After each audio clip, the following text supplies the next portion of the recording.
What's up, rock stars? It's Rocks with the review for Love and Hip Hop Hollywood Season 4, The Reunion Part 1. So let's get to it, shall we? All right, you guys, this shit is easy enough. Okay, it's the same thing every year. Okay, we got Nina. She is the hostess again, and I love Nina as the hostess. I think she is really good because she does keep up with what's going on the show. Now, let's talk about the way everybody looked. I swear I ain't never seen such... what the fuck was going on the show, you guys? Now listen, I understand that everybody don't have a whole lot of money and they can't afford, like, say, Real Housewives of Atlanta type dresses and, you know, that whole look.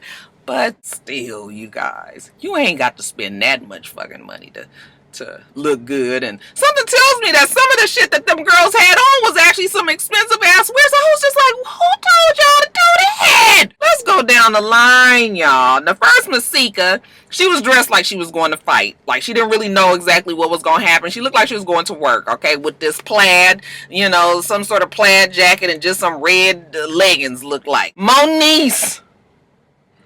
Now, I done told you guys that Moniece does not do hood. She does not do trendy. She doesn't do any of that stuff well. Moniece is actually best looking when she just does her classic look. If she did a little bob or something like that, even when she does her ponytail pulled back, I mean, she was really nice last season.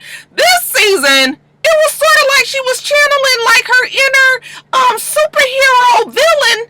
Okay, I was just like, what is going on? From the wig with all of this going on to her makeup, you know, her eyelashes. Every time she talked, they was doing like this, to the dress with these big ass whatever this was. I was like, girl, you gonna turn to the side and you gonna get makeup all over your damn shoulder pads or whatever them things was. Oh my gosh, she looked so ridiculous. And whoever is the stylist that told that girl that she should wear that, Moniece, I'm here to tell you right now, girl, you should fire that person. You probably would have did better picking out what you would have wore to this damn thing. She looked ridiculous. It was, I ain't never seen nothing no more ridiculous than what she had on. Now let's move on to Lyrica. Can't even tell you what Lyrica had on because Lyrica insists on having this wig fucking pulled down with the part right here. I'm talking about maybe 1 inch from the damn arch of her eyebrow.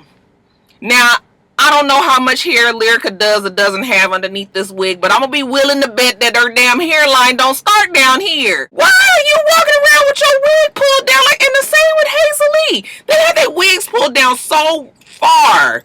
Like, it's like, you just want to look like that? Hazel Lee? Another one with this white, with this, you know, it wasn't as ridiculous as Moniece's, but I don't even think that look was attractive for her. People was talking about the men. Fizz, again, he just looked like he just got dressed that day and decided he was, I mean, these jeans and Zell, I actually was, with all of Zell's over the topness, I thought he looked cool, okay? The fact that he had on damn, you know, these sequins, whatever the hell them shoes was, I could have did without the shoes, but I was just like, at least he knew he was about to be fabulous on this damn reunion. Ray J, he looked like he just threw on something. Okay, Prinky, she wasn't really trying to do the most because I guess they didn't have much of a storyline this season, but everybody I was looking at, I was just like so disappointed and confused. I wish if I could really, especially Moniece, if I really could just sit down and have somebody explain to me what the look was that she was going for, maybe it would make more sense to me. But child, I couldn't make head or tails of it, child. I looked at her for a long time. I was like, what is that? She looked a mess, y'all. Child, I don't know what to say. Anyway, then we had Alexis Sky, who had on like this outfit that had like the feather boa arms, and I said, girl, I bought an outfit just like that from the Sloss and Swap Meet over where they sell the stripper outfits. y'all know back in Roxanne's Wild and Ready days, I used to buy me a little outfit, you know, anytime it was an anniversary or birthday. The kids the next day, they'd come home from the babysitter or wherever they was, and they'd be like, where all these pink feathers and shit around? That shit was shed off the damn jacket and everything. But anyway, TMI. All I can say is, bitch, I know where you got that outfit from. I couldn't find the best dress, but the worst dress for sure, hands down, was Moniece. Anyway, the show. So we start with Masika and Alexis. Alexis is off the stage for their safety, okay? And we find out that we already know, that Alexis is pregnant. You could tell that Masika was bothered by this, even though she goes out of her way to try not to seem like she is. And the conversation is veered from Fetty being the daddy to who might be the baby daddy. Now we know that Alexis had this pseudo relationship with Coochie that none of us believed, but it sure does fit the narrative for Masika anyway to be like, it could be anybody's fucking baby. And I guess that it would, although something tells me that Alexis was hell-bent. That bitch was determined to get pregnant by Fetty. She was not gonna fuck this one up, okay? So she says that Fetty is her baby daddy. Coochie say that, he was in it, and supposedly she was almost pregnant by him at the beginning of the season. Now, a couple of months later, now she want to say that she pregnant by Fetty, and she was just like, she wanted to say, nigga, you know good and damn well you ain't never been in these skins. But Mona said, bitch, that ain't what I paid you to say. So then she goes on to say that she knows that Coochie is not the baby daddy. Nina does finally ask Masika, well, why don't you just go on and talk to her? Like, what is the problem exactly? And, Masika goes on and on about how she's created this platform, these people, and, she's responsible for their success and that they wouldn't have a storyline. But really, Masika wouldn't have a storyline either if it wasn't for Alexis Sky. What else is we talking about with Masika? I know that in real life, on her Twitter, she was complaining about them cutting out her miscarriage, the conversation that she had. Supposedly she had a miscarriage while they were filming this season, and they didn't put any of that in. But realistically, that's not carrying a storyline, a whole storyline on a miscarriage, unless she was gonna play it up and just show how depressed she was about it and how upset she was and all of that. But yeah, Alexis and Masika kind of needed each other to make this season happen for the both of them. As far as the babies are concerned, Alexis tried to bring some logic in and says that their babies was gonna be siblings, and Masika was like, baby, your baby ain't got shit to do with my baby, honey. Your baby gonna be an orphan. Masika, why would you wish that on somebody? You know how hard it was for you to get Fetty to, participate in your relationship with your own little girl. So why would you want him to do this? See, I don't understand why these people with these kind of men that even may decide to be in and out of their lives. Like right now, Alexis is tweeting or snapping shit about how, she hoping that she gonna have a man of her dreams and she don't have to be with the baby daddy to, that's gonna be the person that she's with. I mean, it's already letting you know that her and Fetty is on the off. I don't know why these young girls set themselves up like that. And even older, because Masika should know better by this time. Masika is anything but green. That girl should have sense enough to know. Then we get our first fight of the evening. Okay, Masika, she wants to jump up and get to Alexis. Alexis is not even on the stage. Okay, Joker face, sit down. Where is she? Where is she? Because Hazel Lee is in the audience and she's teasing Masika. Then Masika tries to go after Hazel Lee. And then Moniece, who's over here, who has really nothing to do with anything, at least from what I can tell, child. It was so much melee and confusion on the stage. Moniece and Hazel Lee start arguing. So much so that Moniece is trying to get to Hazel Lee, and Hazel Lee, she knows security is not going to let it happen, so she's just over there running her mouth, and they finally pull Moniece off the stage, and Moniece is so frustrated. I said, Moniece, you let it happen to you every single season.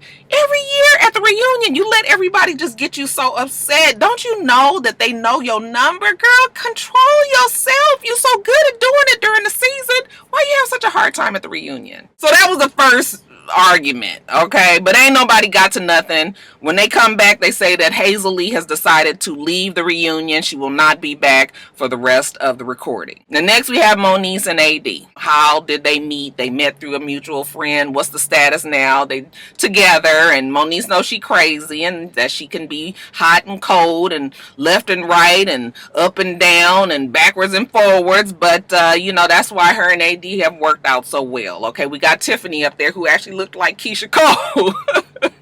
I was just like, she looked like a big Keesha Cole. But anyway, Tiffany, see, the problem with Tiffany and AD is AD has told Tiffany way too much. When you are with somebody, you have to be careful what you tell your best friends. If you know that the information that you tell your friends is going to turn them against your significant other, and you still have plans of being with the significant other, and if they can't take them own selves out of the way and not be so biased towards the relationship and just kind of listen as a listening ear, as a shoulder. It's a difference when a friend is just listening just to listen and just letting you vent. But when motherfuckers start holding it against you, which is what Tiffany has done to AD, then AD has made a mistake in telling Tiffany. She should not be telling her all of Moniece's business, because Tiffany throws it back out at her.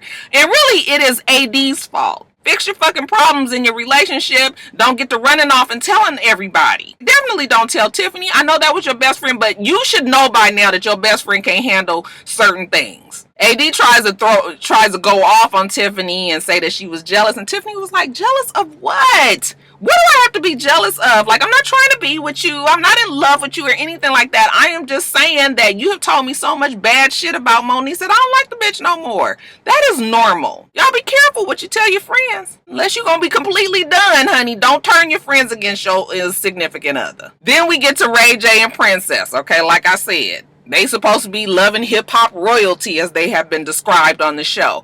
Yet and still the most boring storyline. They didn't really have much to say at the reunion. The talk, the more interesting talk was the fact that, you know, Ray J was on his scooty bike and, you know, he was testing it out and he fell and he fucked up his face. Okay, he had this big ass shiner and, you know, he had the damn bandages on there, you know, had a little R and a P put on there. But other than that, this whole talk about the baby and, the fact that they was trying to get pregnant, you know, whatever. Now, they do bring up the low sperm count.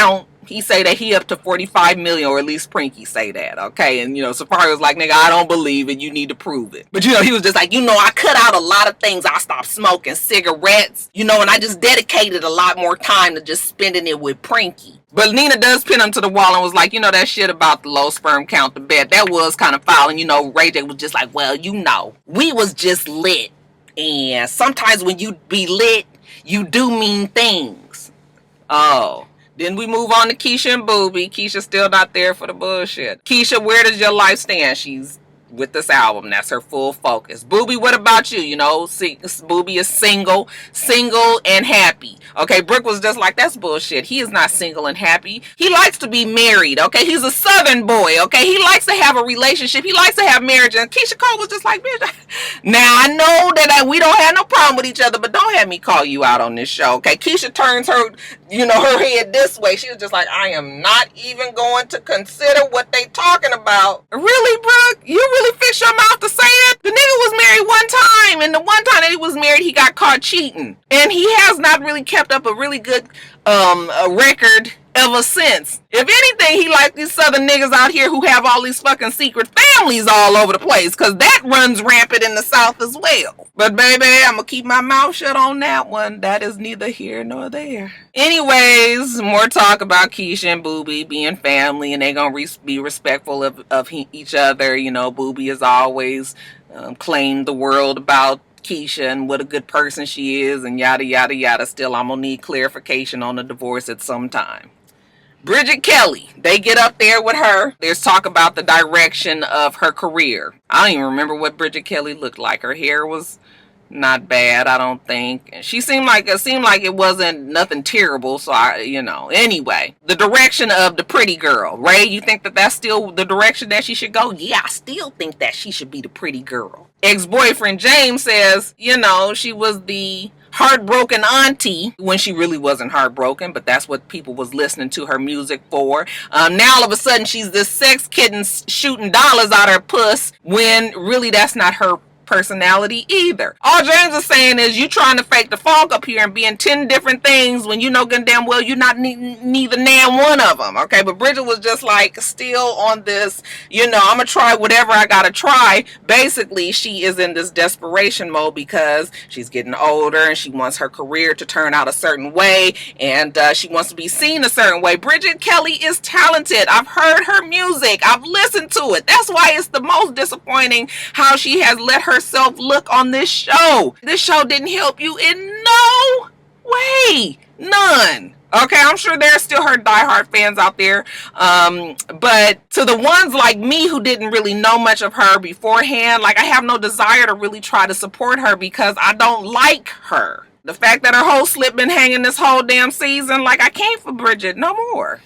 Then we talk about Fizz and B2K. It ain't gonna work, period. Everybody's talking about the disappointment of Omarion, you know, just basically ignoring Fizz. And the way that Omarion and April broke up, it just seemed to be out of the blue. All of a sudden, he was just over it, even though that they were really just claiming that they loved each other and that he was there for her and all of that. You know, he's always displayed some selfish ways, even when their relationship was on, you know. So the fact that he is just ignoring Fizz, yeah, it's fucked up. But that's just kind of seems like how he is. Now, I guess Omarion probably is feeling like, well, I brought him on the show and I helped him out when there wasn't nobody checking for old black lip Fizz.